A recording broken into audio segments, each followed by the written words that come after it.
Hello, friends.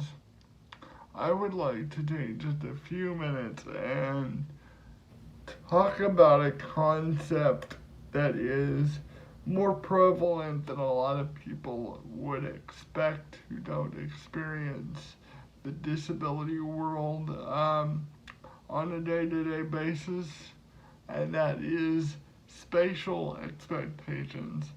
And what I mean specifically about that, or by that, is who do we expect to be in spaces that we move in and out of on a daily basis. And what brought this so clearly to my mind in the last couple of weeks was a scenario that played out, and it was rather mundane. I was crossing the street to go to my normal Starbucks, and I suddenly found a road sign, a construction ahead sign, in the middle of the sidewalk that I use on a weekly basis, if not several times a week, to make my journey to Starbucks to get my coffee and a snack, or, oftentimes breakfast for my family. And there was a road work ahead sign in the middle of the sidewalk to the point where I couldn't even get past it. I couldn't maneuver around it. It was one of those signs with four long, thin legs that spread out. So it was really blocking most quadrants of access to that sidewalk, and there was nothing else impeding me from getting to that Starbucks except that sign, and that persisted for about 2 weeks.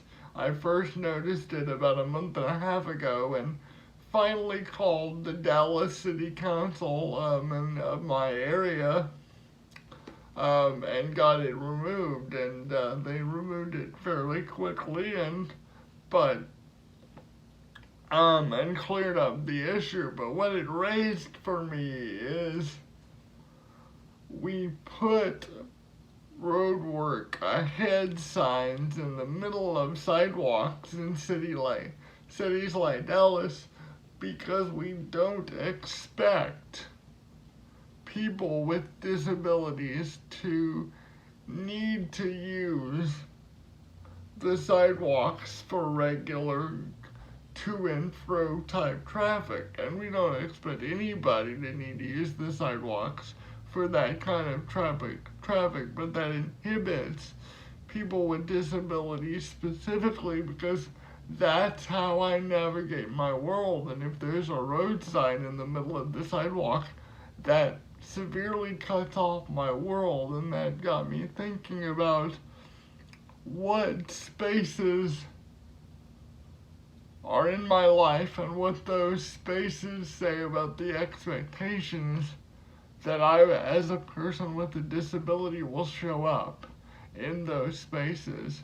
So that's the question I leave you with, and I really don't have any good answers. I have several spaces in my life that are accessible and fairly easy to navigate, and several spaces in my life that are less than accessible. But I leave you with the question of what does the spaces and the way they're set up in your life, how do those spaces communicate their willingness or their expectation of encountering people with disabilities? And I just want to leave you reflecting on that question.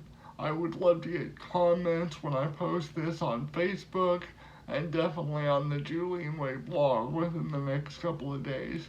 Thanks, guys. Much love. Be safe. Wear a mask. And be kind to one another. Thanks, guys. Bye-bye.